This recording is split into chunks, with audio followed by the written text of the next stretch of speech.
Vamos meditar na palavra de Deus nesse momento. Eu os convido a abrirem a Escritura Sagrada no primeiro livro de Samuel,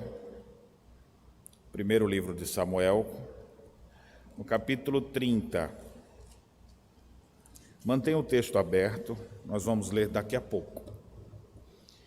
Eu gostaria de lhe perguntar qual seria o sentimento que você teria se quando você saísse daqui agora, fosse para sua casa, no caminho, avistando já da esquina, você percebesse uma fumaça enorme, e você, meu Deus, o que é aquilo? Será que queimaram o pneu? E você vai chegando mais perto, e você já vê algumas pessoas ao redor. E quando você se dá conta, a sua casa está pegando fogo. E você, meu Deus, o que aconteceu? Não se sabe o motivo, se deixou o fogão ligado, se deu um curto-circuito, mas a sua casa está em chamas. E você fala, vamos ligar para o bombeiro, mas alguém já ligou. O bombeiro já está chegando. E ele começa a apagar aquele incêndio e você, meu Deus do céu, meu filho estava aí dentro. Minha esposa estava ali. Vocês viram minha esposa? Vocês viram meu filho em algum lugar? E você começa a se preocupar agora. O que será que aconteceu? Ninguém tem resposta para lhe dar. Imagine a angústia que você teria no seu coração se ao chegar na sua casa você visse ela pegando fogo e ninguém te diz notícia de tua família. Quando os bombeiros conseguem apagar, não sobrou quase nada. E você entra na sua casa desesperado, chorando, procurando vestígios não dos seus bens materiais, mas você está atrás de sua família. E você não encontra nenhum vestígio de que eles ali estão. Não sobrou nada. Fala sinceramente, se isso tivesse acontecido na sua vida, qual seria o seu estado agora? Que força você ia ter para fazer qualquer outra atividade? Se logo após esse episódio você fosse trabalhar, você iria?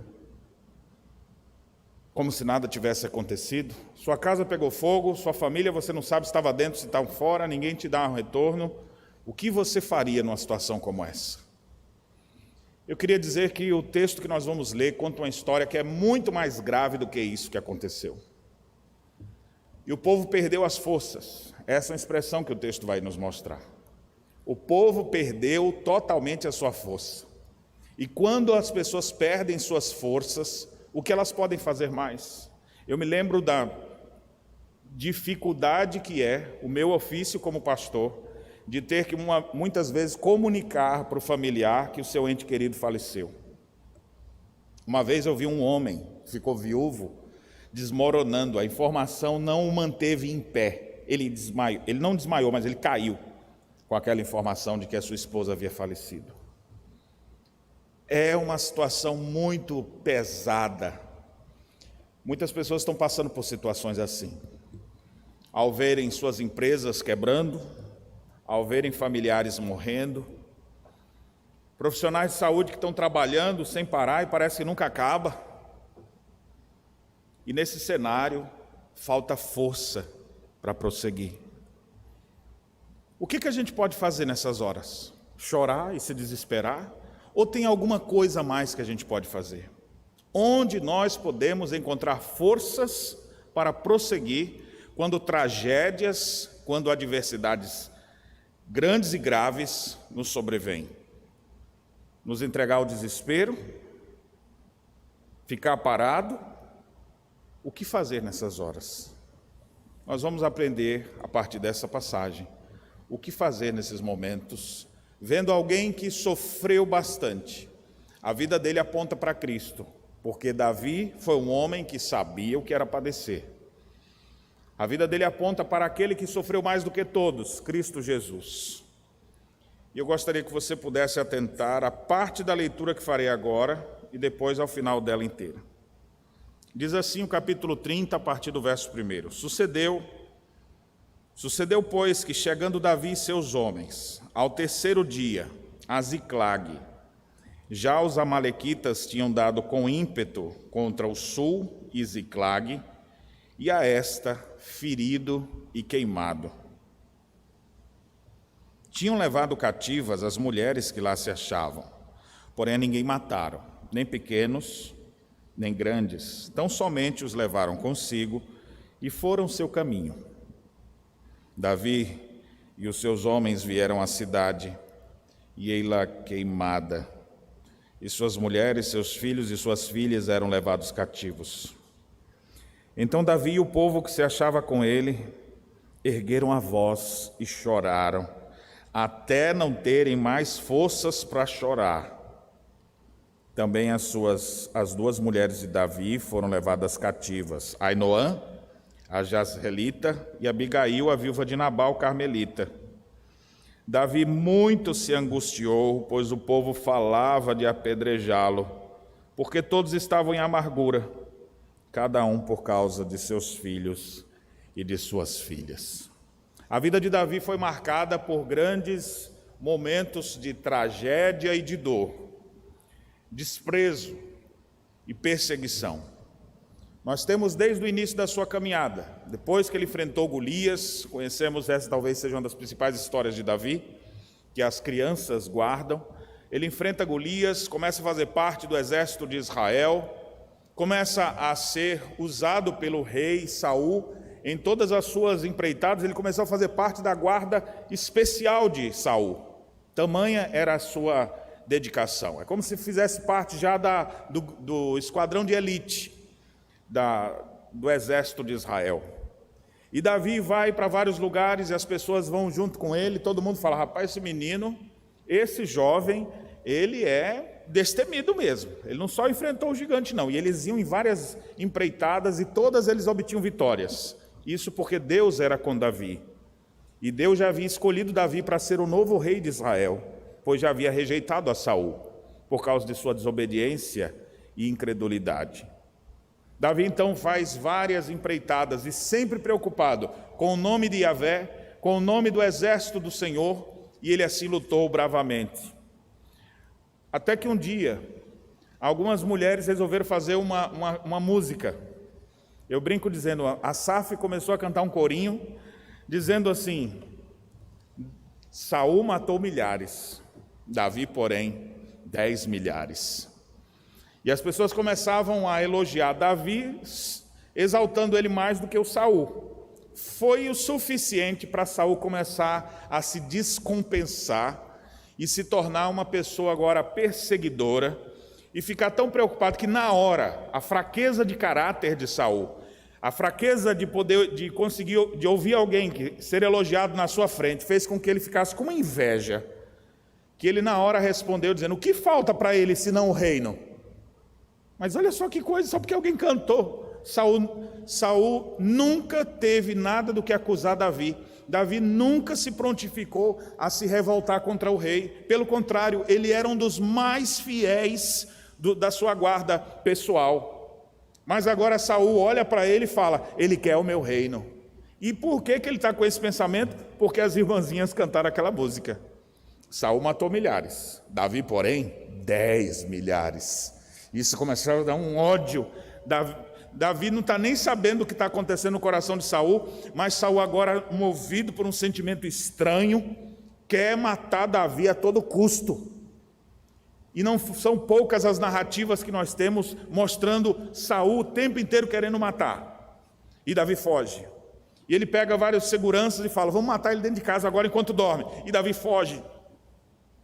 Em vários momentos Davi se vê apertado, e Saul no seu encalço, com a guarda real e todo mundo. Ele fala: meu Deus, o que eu vou fazer? Até que ele foi se refugiar numa caverna, na caverna de Adulão. E quando ele vai para aquele lugar, ele fala: será que alguém aqui vai me ajudar? Devia ter umas 400 pessoas por ali. E quando ele começa a perceber e conversar com cada um estava lá porque estava jurado de morte, o outro estava lá porque estava arruinado financeiramente, o outro estava lá porque a vida dele estava em pedaços. Ele falava: oi, boa tarde, o que tem de bom? Só tinha gente arruinada, destruída. E aí Davi fala: meu Deus do céu, olha onde é que eu estou. E o que eu fiz de errado? A Bíblia diz que Davi se fez chefe daqueles homens naquela caverna. E daquela caverna surgirão homens que vão apoiar valorosamente ele em seu reino no futuro. E Davi continua fugindo, porque Saul vive no seu encalço. Davi vai fazendo atos de bondade, andando com seus homens, mas Saul o tempo inteiro lhe quer matar. Todo mundo queria que Davi se revoltasse contra o rei e o matasse. Mas Davi era fiel e fala: como eu levantaria a mão contra o ungido de Deus? Deus botou lá, se Deus vai tirar ele e me botar lá depois, Deus vai fazer isso, mas eu não. Eu não vou seguir atalhos. Ele é o rei, eu vou honrá-lo.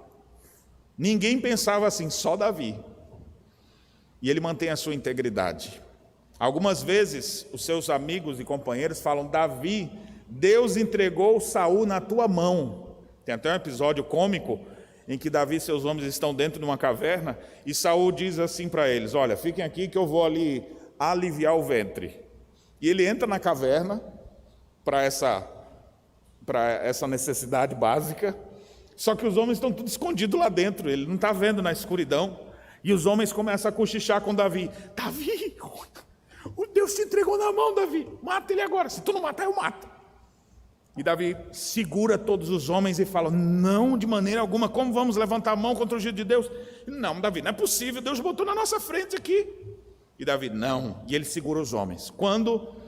Aí Davi vai lá furtivamente com a faca, corta um pedaço da roupa dele, volta, e quando ele sai: ó rei, eu podia ter te matado aqui hoje, mas eu não vou levantar a mão, não sei por que o senhor está com raiva de mim, eu não fiz nada contra o senhor. E alguns momentos de lucidez, Saul diz: olha, vai ser que fidelidade, como você é uma pessoa maravilhosa, Davi, você vai ser muito bem sucedido. Mas será só por um momento, daqui a pouco os outros conselheiros começam a falar com ele, e ele já fica azucrinado de novo. A Bíblia diz que um espírito maligno da parte do Senhor o atormentava. E Saul vivia assim, querendo sempre matar. Então tem uma vez, tem duas, tem três, vários momentos, Saul tentando lhe matar, Deus colocando ele nas mãos de Davi, mas Davi não levanta a mão contra ele. Davi já estava cansado de fugir do rei. Não era fugir de um homem, era fugir do império, era fugir de uma nação. O que fazer? Davi teve então que tomar uma decisão, essa decisão está registrada no capítulo 27 do texto que nós lemos. Davi então disse: a solução para esses problemas vai ser eu ir me camuflar de um jeito que Saul nunca mais vai saber que eu existo. O que eu vou fazer? Quem era o grande inimigo de Israel naqueles dias? Os filisteus. Davi então pensou: então eu vou morar atrás das linhas inimigas. Vou estar lá no meio dos filisteus, porque ele nunca mais vai ver na vida. Vou estar um exército contra o outro, eu vou estar lá atrás. E assim, no capítulo 27, diz que ele toma essa decisão, e de fato, o Saul desistiu de lhe perseguir. A Bíblia diz que o período que ele ficou lá, escondido atrás das linhas inimigas, ele conseguiu fazer amizade com o rei dos filisteus. E o rei dos filisteus olhava para ele e falava assim: rapaz, esse menino deve ter uma maldição sobre ele, o que será que aconteceu com ele? Esse menino é arruinado mesmo, o rei quer matar ele. Então agora ele vem aqui, eu não tenho nada contra ele, fica aqui então. E ele deu uma cidade para Davi: ó, não vai morar no meio da gente não, more ali mais longe, na cidade de Ziclag, uma cidade dos filisteus que foi dada então a esses hebreus, a esses judeus. O texto então diz que Davi ficou por lá cerca de 16 meses, vivendo naquele lugar. Até que um dia teve uma guerra, e os filisteus estavam indo agora combater, e quem é que foi no meio? Lá vem Davi. Os príncipes começaram a se olhar, jovens assim que não conheciam a história, falaram: rei, eu não gostei desse rapaz aqui. O que esse homem está fazendo aqui? Não foi ele que matou um dos nossos gigantes já? Esse homem está aqui, ele pode se revoltar contra nós, destruir tudo que a gente tem. O rei falava: que nada, rapaz, esse homem é amaldiçoado de Israel. O rei quer matar ele. Ele está aqui, olha, ele é como um anjo para mim. Nunca me fez nada de errado. Está sempre me ajudando em tudo que eu preciso fazer. Então deixa ele aqui. E os príncipes continuaram apertando o rei, até que ele falou: tá bom, Davi, vem cá. Chamou o Davi feliz já vivendo, sem mais a perseguição de Saul. Davi, eu queria te dizer uma coisa: olha, cara, não tenho nada para falar contra você. Você é como um anjo de Deus. Olha, você é excelente em tudo aquilo que você faz, foi muito jóia, esse tempo todo você está morando aqui com a gente. Rapaz, eu não tenho nada para te desabonar, mas é o seguinte, olha, os príncipes não gostaram de você, então, cara, pega as tuas coisas e vai embora. Davi tomou um susto agora: mas como assim? O que foi que eu fiz? O que foi que eu te fiz? E ele responde mais uma vez: olha, meu amigo, você não fez nada demais, é porque os meninos não gostam. E olha, aos meus olhos, diz o capítulo 29, verso 9, aos meus olhos és bom como um anjo de Deus, mas aos príncipes tu não agradas. Então, ó, pega as tuas coisas e vai com Deus. Foi bom o tempo que você ficou aqui com a gente. Aproveita e sai amanhã de manhã. De manhãzinha cedo, pega as tuas coisas e segue. Imagina só o cara que está lá, 1 ano e 6 meses que ele já estava ali, 1 ano e 4 meses, 16 meses, e agora de uma hora para outra, o rei chega e fala: vai-te embora, não fica mais aqui. Eu falo: não é possível, cara, antes era Israel que queria me destruir. Eu consigo me camuflar aqui por mais de 1 ano e agora o rei me manda embora. Para onde é que eu vou? Isso é crise, não é? Não tem umas horas que dá um desânimo na gente? Alguma coisa acontece com a gente que causa desânimo. Davi teve muitas dessas. Toda hora que ele fazia alguma coisa, vinha uma situação para tentar desanimá-lo, para botar ele largado no chão. Aí Davi: tá bom, então vamos, pessoal, olha, o rei mandou a gente embora, vamos voltar para Ziclag. Aqui agora, esse é o contexto da passagem que a gente leu. Davi já está voltando com as orelhas abaixo, já está voltando assim, desanimado, já está voltando entristecido, e os homens: rapaz, para onde é que a gente vai agora? Pelo menos a gente ainda tem nossa cidade ali, nossa casa, vamos lá, nossas esposas estão esperando a gente, seja o que Deus quiser. Só que aí quando eles estão chegando em casa, quando eles estão chegando perto da cidade de Ziclag, eles veem a fumaça, eles veem lá, meu Deus, o que aconteceu? E eles correm, e quando eles chegam lá, a cidade estava queimada. Eles procuraram para ver se estavam lá as suas esposas, não havia nenhum vestígio deles. Seus filhos, não havia vestígio de nada. Meu Deus, o que será que aconteceu? Será que morreram? O texto então diz que naquele momento, o narrador do texto, aqui, o escritor do texto, ele diz que as mulheres foram levadas cativas, junto com os filhos. Mas quem está contando isso é o escritor. Davi, quando chega, não sabe de nada. Ele está chegando lá: será que esse pedaço de pau é uma perna? O que será que aconteceu? Será que é minha família que está aqui? Eles procurando nos escombros e não achavam nada. A cidade estava queimada. O versículo 4 do texto que lemos diz que o povo que se achava com ele, com Davi, ergueram a voz e choraram até não terem mais forças para chorar. Meus irmãos, não é força para continuar não, é força para chorar. Já é outro nível aqui de sofrimento. Tem gente que fala: não sei se eu consigo mais, estou meio desanimado. Bem, esses aqui já estavam desanimados, já tinham perdido as forças até de chorar. Você sabe o que é chorar para não ter mais força? Já parou para pensar esse nível de tristeza e de dor? Aí você fala: rapaz, não tem como ficar pior para o Davi, né? Aí de repente, os companheiros deles começam a dizer: a culpa é tua, Davi. A culpa é tua, minha mulher deve estar morta por tua culpa, meu filho deve estar morto e a culpa é tua. E o povo começou a pegar pedras. Diz o texto que Davi agora começa a se angustiar. Olha quanta coisa já vinha passando. E agora ainda o povo acusa ele disso. Muito se angustiou, pois o povo falava em apedrejá-lo, porque todos estavam em amargura, cada um por causa de seus filhos e suas filhas. Você já parou para pensar o que você faria no lugar de Davi? O que você faria numa situação como essa? Eu sei que as coisas que você passa e que lhe deixam desanimado podem não ser iguais a essa, mas são coisas que também lhe derrubam, que lhe deixam sem forças para prosseguir. Como você acha que está aquele homem que teve que fechar sua loja por causa da pandemia? Que se quebrou completamente, todas as economias que ele tinha, teve que vender seus bens para sobreviver. Como é que você acha que essa pessoa está agora? Como é que você acha que está aquele homem que perdeu a sua esposa? De repente, ela jovem ainda, de repente ficou doente e morreu. E não necessariamente por Covid. Tenho orado esses dias pela vida de um colega pastor, o pastor que fez meu casamento. A esposa dele passou mal, não era nada de Covid, eram outros problemas. E ele vinha acompanhando e dia após dia comunicando o estado dela, pedindo oração nas mídias sociais. Até que um dia ele colocou assim: irmãos, eu quero informar que graças a Deus minha esposa está melhor. A sua saturação tem subido, ela não teve mais febre, está melhorando. E no outro dia, a informação que ele traz é: minha esposa morreu. De uma hora para outra. Como você lida com essas informações? Essas coisas arrancam a nossa força. Essas coisas arrancam a vontade da gente prosseguir. Imagine quando vem a triste notícia para você assim: olha, seu marido está com outra mulher.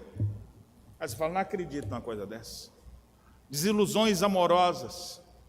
Imagine a tristeza de um pai ou de uma mãe que recebe a informação que o seu filho, a quem ele amava e criava tanto, agora ele tomou decisões e opções de vida totalmente contrárias à palavra de Deus. Aí você fala: não acredito. O que você faz nessas horas? O que você faz nessas horas que a angústia toma conta do coração e que você se sente sem nenhuma força nem para chorar?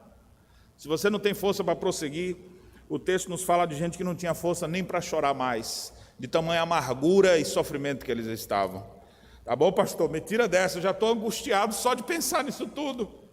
O que a gente pode fazer quando a gente não tem mais forças para prosseguir? O que fazer nessas horas que a tragédia bate na nossa porta? O que fazer nesses momentos? O texto diz: Davi se reanimou no Senhor seu Deus. É interessante que o texto é contraditório a tudo que vinha acontecendo. Era mais fácil se a narrativa fosse assim: e Davi, muito angustiado, foi e se matou. E Davi, muito angustiado, começou a culpar os outros. E Davi, muito angustiado, foi tentar matar Saul. Podia ser uma coisa dessa. Você fala: também, olha o tanto que ele sofreu, por isso que teve aquela reação. Não é assim que a gente iria explicar?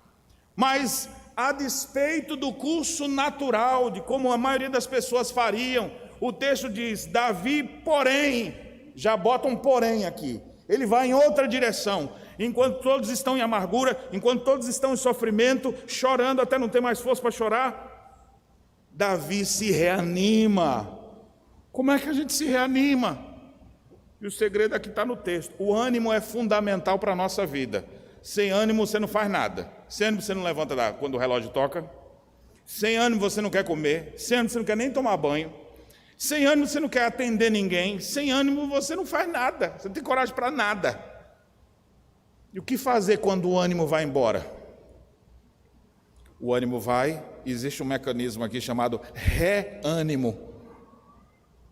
Trazer o ânimo de volta.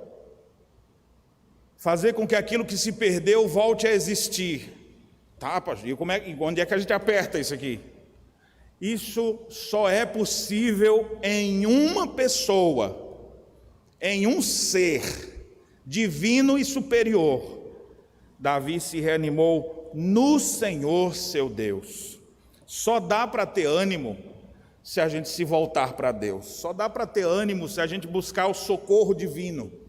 Deus é poderoso para nos atender em nossas adversidades, em nossas situações difíceis, nas horas mais perturbadoras, nas horas que você fala assim: não tem mais jeito.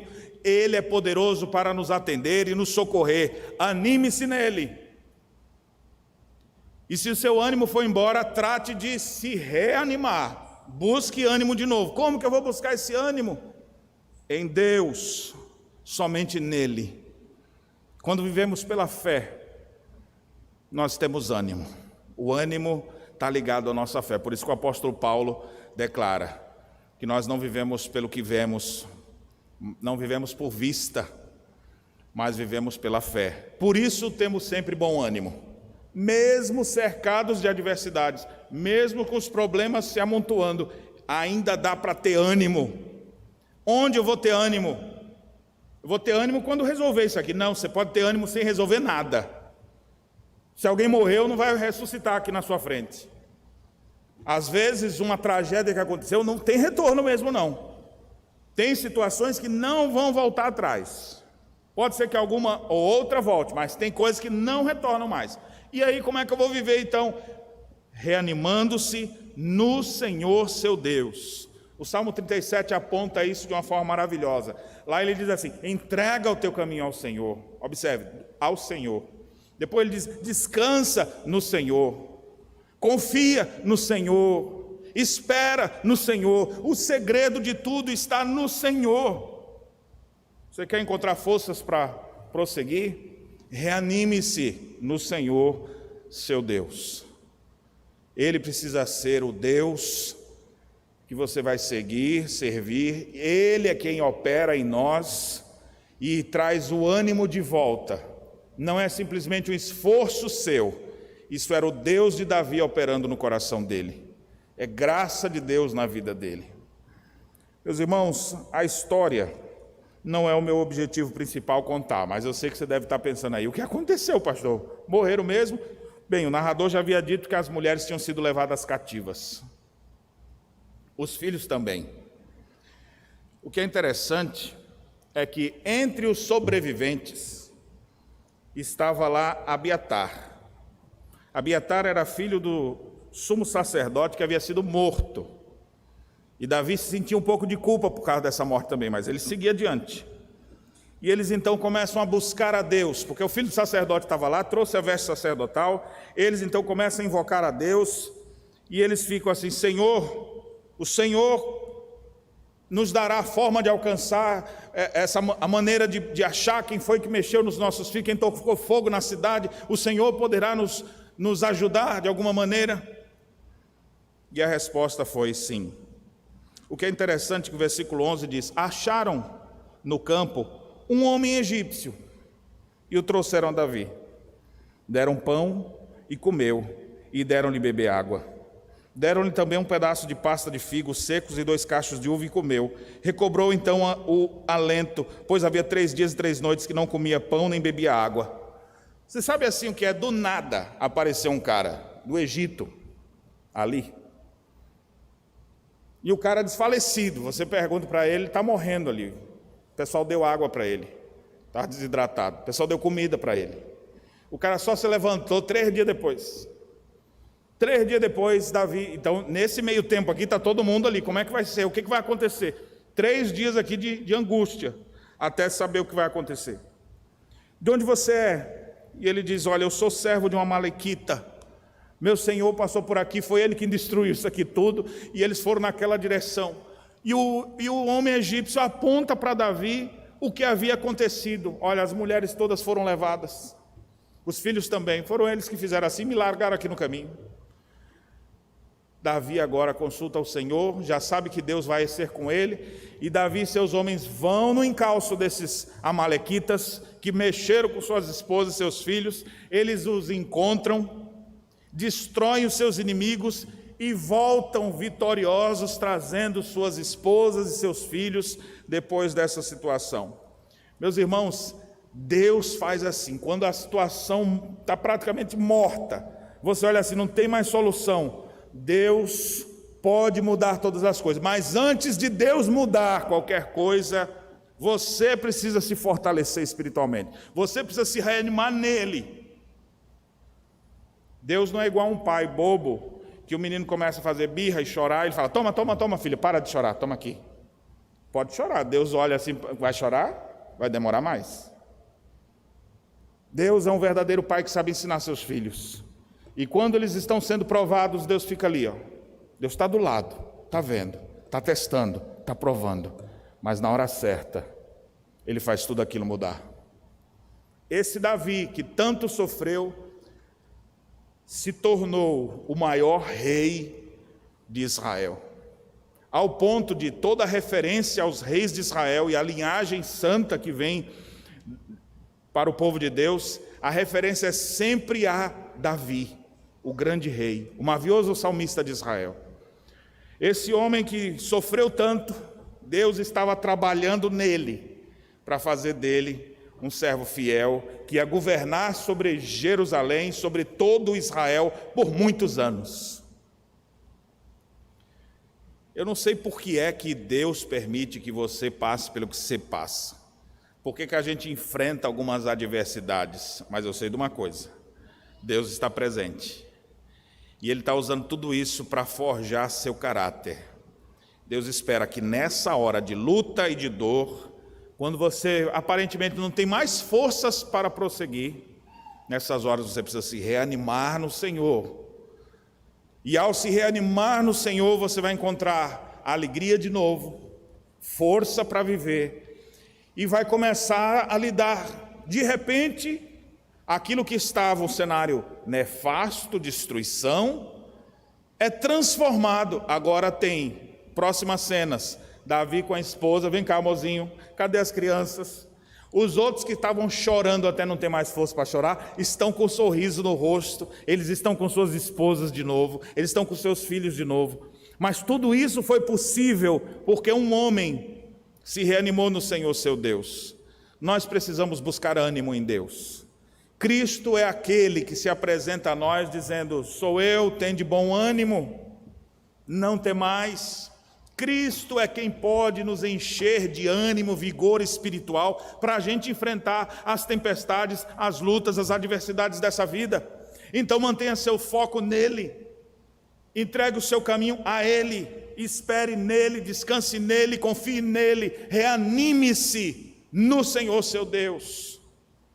Davi é um grande herói de guerra, mas ele aponta para alguém que é muito maior do que ele: Cristo Jesus, o maior guerreiro de todos, que venceu todos os nossos inimigos, nenhum deles sequer, ao ponto de, na cruz do Calvário, despojar principados e potestades e triunfar sobre eles na cruz.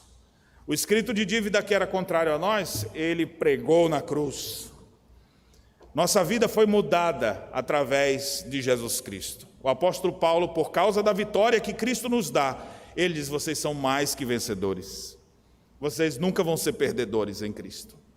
Vocês podem até sofrer, até a morte pode vir atingir vocês, mas vocês nunca vão perder. Vocês são mais que vencedores. Anime-se em Cristo, anime-se no Senhor. E é isso que eu lhes digo nesses dias difíceis que temos vivido, dias que enfrentamos morte, dias que enfrentamos dificuldades, vendo pessoas se desesperando. Anime-se ou reanime-se em Deus. Cristo tem ânimo suficiente para nos renovar. Ele tem força suficiente para nos dar, para a gente se tornar forte, vigoroso e prosseguir na nossa caminhada. Se você está sem forças, você está no lugar certo. Só de estar ouvindo isso aqui, Deus já está te fortalecendo. Você já sai daqui mais forte hoje do que você entrou. De ouvir essa palavra, a sua vida já é mais fortalecida, porque é a palavra de Deus que nos fortalece. É por isso que Paulo escreve ao jovem pastor Timóteo, dizendo: fortifica-te na graça que há em Cristo Jesus. É Cristo quem nos fortifica, é a sua palavra que nos dá alento. É meditando, é gastando tempo parado, prostrado, de joelhos, chorando, não pelo leite derramado, mas chorando diante de Deus. Obrigado porque o Senhor está comigo, o Senhor nunca me abandona. Isso traz ânimo para a nossa vida. Anime-se em Deus e enfrente o que tiver que enfrentar, sabedor de que você em Cristo é mais do que um vencedor. Nós precisamos sair daqui agora. Você vai sair daqui depois de ouvir essa palavra, disposto agora a ver as pessoas que estão sem ânimo ao seu redor. Às vezes está dentro da sua própria casa, ou no seu ambiente de trabalho, ou é o seu vizinho. Você vai começar não só a beber dessa fonte, porque essa fonte tão preciosa e tão forte, que ela não dá só para você, dá para você e para quantos mais você quiser chamar. Compartilhe essa verdade. Mostre para as pessoas onde elas podem encontrar força e alento nesses tempos difíceis. Mostre onde elas podem se reanimar dizendo: eu bebi dessa fonte, ela é verdadeira. Isso pode transformar a sua vida também. Não podemos simplesmente ver a situação que estamos vivendo e não fazer nada. E a melhor coisa que nós podemos fazer é nos reanimar no Senhor, nosso Deus, e animar as pessoas ao nosso redor com a viva esperança não de que a vacina vai vir, não de que o governo vai melhorar, não nesses sentidos, mas a nossa esperança está naquele que triunfou na cruz e que presente está em nosso caminho e nunca nos deixará. Volte para casa agora também feliz, porque quando você chegar na sua casa ela não vai estar pegando fogo. Quando você chegar na sua casa agora, você vai ver tudo arrumadinho e cheiroso. Aí você fala, obrigado, Senhor, que eu entro e saio todo dia e nem percebo que todos os dias o Senhor tem me dado uma bênção. Se a sua esposa estiver lá, o seu marido, o seu filho, sua filha, sua mãe, sua avó, quem quer que seja lá, você dá um abraço nele e fala, como é bom ter aqui você na minha vida. Porque tem muita gente que perdeu, mas Deus ainda tem me dado. Anime-se, fortifique-se e fortaleça as pessoas que estão ao seu redor. Assim venceremos nesses tempos difíceis e Deus nos dará forças para prosseguir. Que Deus nos abençoe. Amém.